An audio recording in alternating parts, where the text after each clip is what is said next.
Okay, welcome to part 2 of a 4-part series for a 3-piece mold. Lots of numbers. This has been about 45 minutes. I've taken all of the boards off. We're going to check out the side. Everything's looking pretty good.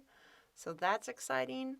I'm going to take my Sureform and just scrape off in the right direction the excess little corners and stuff. Rounding those over can just make your mold last a little bit longer for not chipping, but also just looks a little bit nicer. So I'm all about making pretty molds. Pretty molds equals easy to clean molds. Now the clay here, I only need half of the clay that's going to be on here. So I'm going to take off half of it because we're going to make the second piece, which is going to go onto the side of the mold. Now I could decide to do this multiple ways. I could do this where I pour the plaster down on top of it, or I could pour it onto the side, such as is, which I think is what I'm going to do because it's just a lot easier to reach everything there and see what's going on. But it wouldn't really matter which direction I poured it from. So just like we did on the last one, I now need to create a nice level clay wall that is going to line up with my mold line that went down the top and middle of my piece.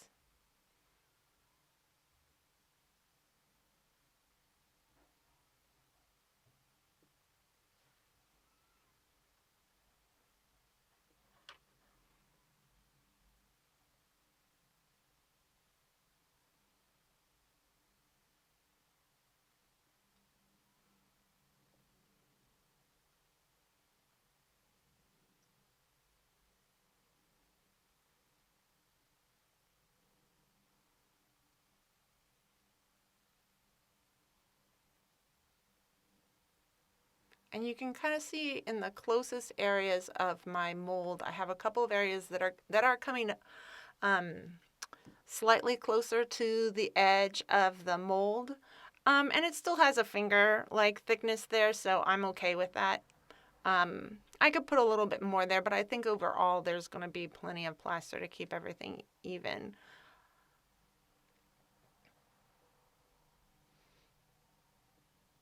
As much as possible when I make my molds, I do try to make it so that they're relatively similar in terms of thickness overall, but you can even see from this piece it's not possible. Like there's going to be a lot more clay right around the back of the duck than there is on the front.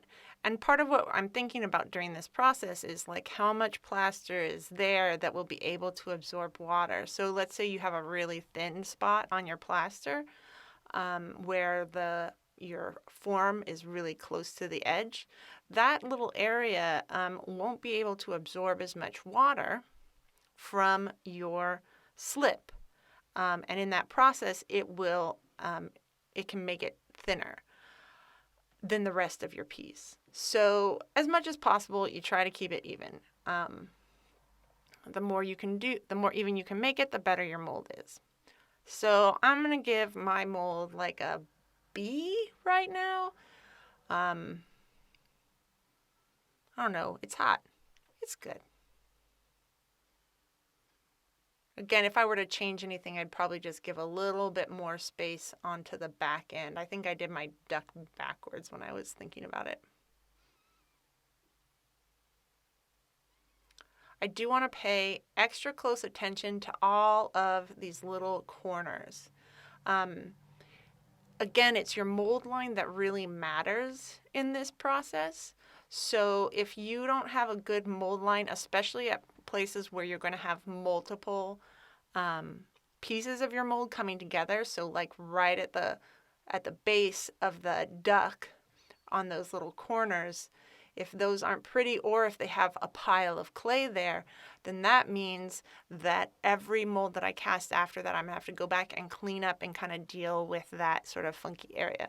So I'm going to try to do my best to make sure that I keep that area beautiful and free from like weird little lumps of clay that really do need to be filled in with plaster and not clay. The tools that I'm using are sculpting tools. They're called clay shapers. I do think, especially like the flat chisel clay shaper is one of the best things to have while you are working on molds, because it really helps you create that 90-degree angle. The other thing that's really important in this process is that I do want to make sure that, like, before I'm completely done, that my deck is totally clean too. Any little, like the plaster picks up a lot of detail, or it can pick up a lot of detail. But if you have little crumbs and stuff on there, that means it's going to pick up those crumbs too. So again, spending the time to really get, because the most important part of your mold is literally that mold line. And if you make that look good, then the rest of your mold should look pretty good.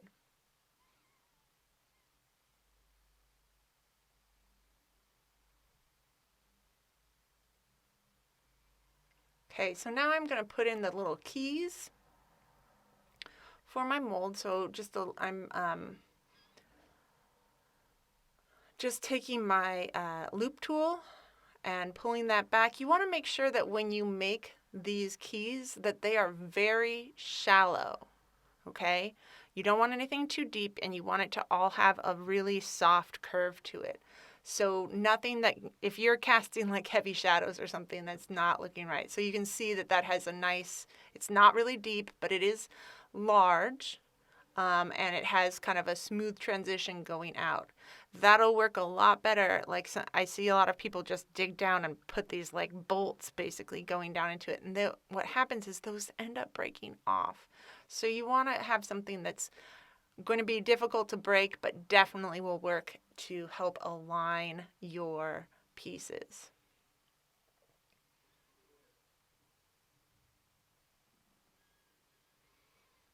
So I'll just take my brush, clean off all of the leftover gobbledygook on that front.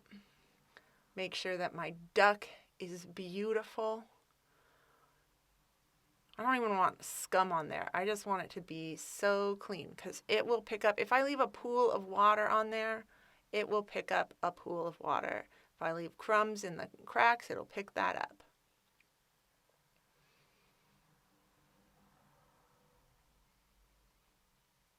I want to make sure that all of my edges, when they're coming together, anytime I'm hitting that mold line, I'm trying to, as hard as I can, to make it a 90-degree angle with whatever other surface it's come in contact with. Now, sometimes that can be a little bit tricky if you have a mold line that's not actually a straight mold line, but even then, that's kind of what our goal is that should be going out 90 degrees from whatever surface you have working on. Part of that is because if you do, like, let's say I had a slope, that means that the other side is going to have the opposite exaggerated angle. And if we make those angles either more or less than 90 degrees, sometimes it can make it just easier for it to chip. At least the thinner side, the less than 90-degree angle side, can chip a lot easier. So we want to, part of making these molds is making sure that you have a mold that will last a little bit longer, because it takes time to do these molds. So why not do them right?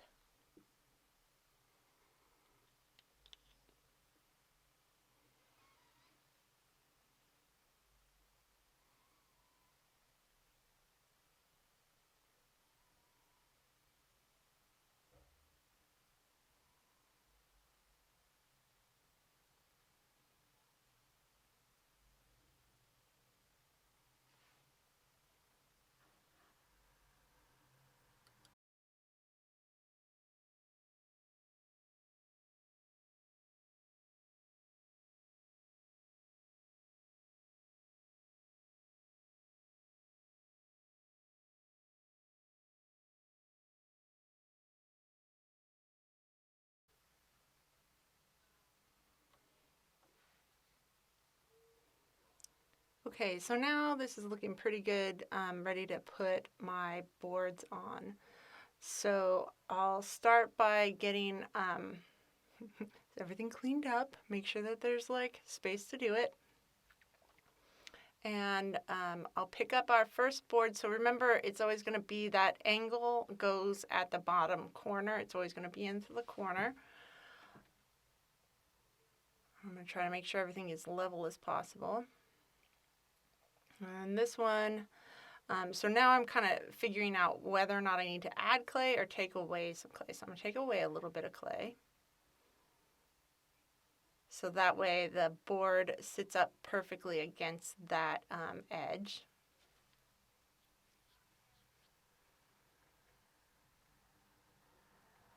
Try this out again.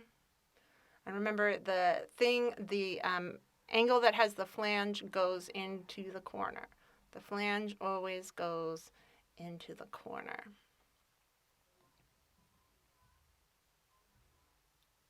So let's see how this one goes.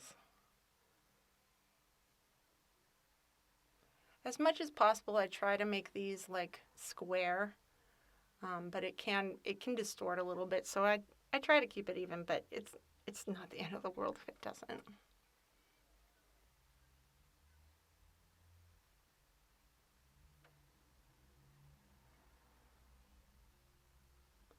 Get our clamps on.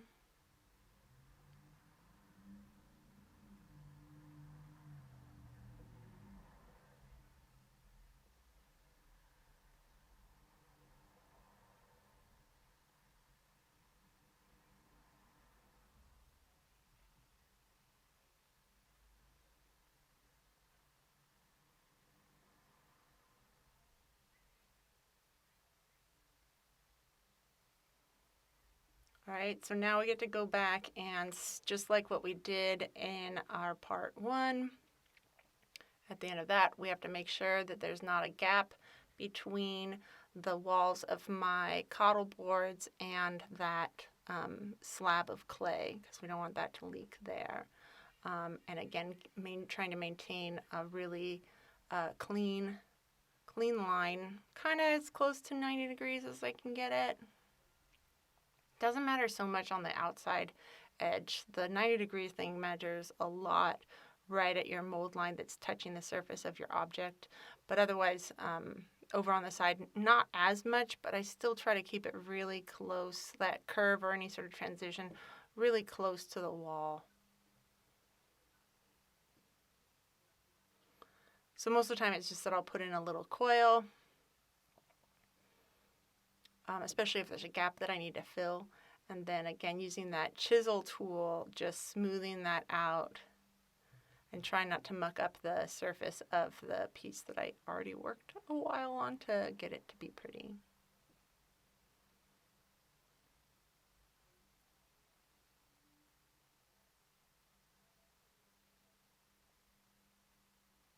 I think this is where it would have been nice if I had given myself just a little bit more space next to the nose and also the tail end of the duck, just so it would be easier to get my tool in there and also to put my finger in there. But you know, it's okay. It still worked out.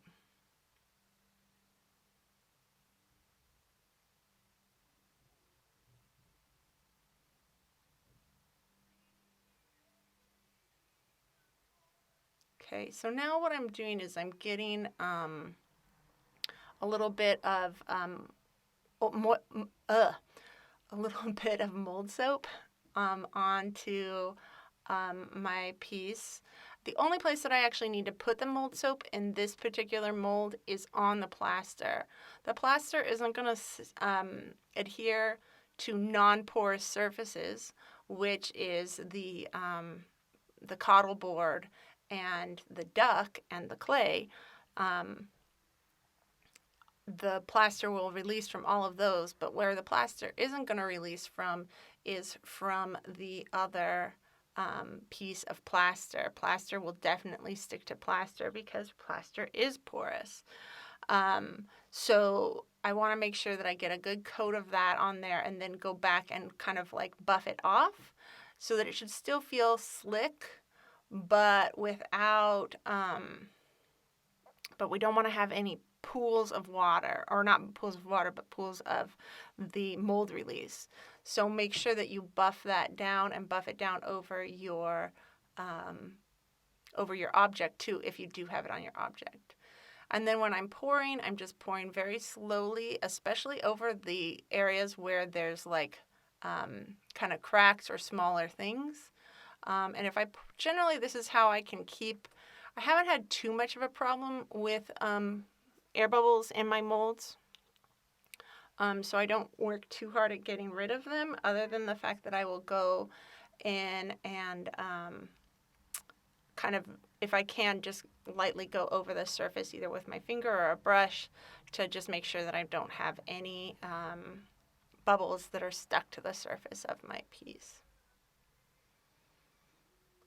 And then I just need to let this set up for about another 45 minutes. And then we can move on to part 3 of 4 parts of making a 3-piece mold. Okay, cool. I'll talk to you later. Bye, guys.